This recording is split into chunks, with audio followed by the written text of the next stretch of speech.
ত্রিভুজের তিনটি বাহু এবিসি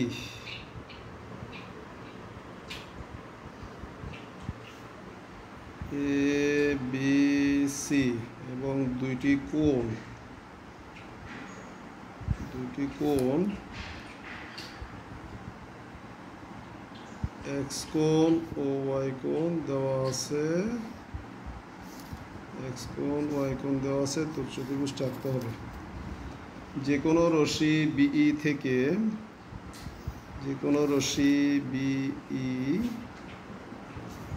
থেকে এর সমান করে বিসি অংশ কাটি। এখন বি ও সি বিন্দুতে কোণ এক্স এর সমান করে, যে কোণ এক্স কোণ ওয়াই এর মাপ নিলাম। বি বিন্দুতে কোণ এক্স এর সমান আর সি বিন্দুতে কোণ ওয়াই এর সমান। এই যে ওয়াইটা হবে ভিতরের দিকে কোণ আঁকতে হবে। এখন এক্স এর সমান করে এদিকে চাপ দিতে হবে, আর ওয়াই এর সমান করে এখান থেকে চাপ দিতে হবে। এখন আমরা যোগ করে দিব, এটা কোণ এক্স রাখবো, আর কোণ ওয়াইটা হচ্ছে এভাবে যোগ।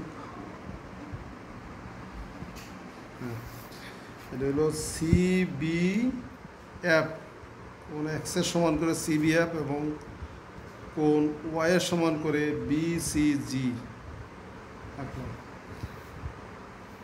এখন বিএফ থেকে বি এর সমান করে বি অংশ কাটি এবং সিজি থেকে সি এর সমান করে সিডি কাটি। তাহলে বিএফ থেকে বি এর সমান কি রইল বি এ, এবং সিজি থেকে সি এর সমান করে সিডি অংশ কাটলাম। এডি যোগ করি, এ ও ডি যোগ করি, তাহলে এ বি সি ডি নির্ণয় চতুর্ভুজ অঙ্কিত হলো। ধন্যবাদ সবাইকে। আসসালামু আলাইকুম।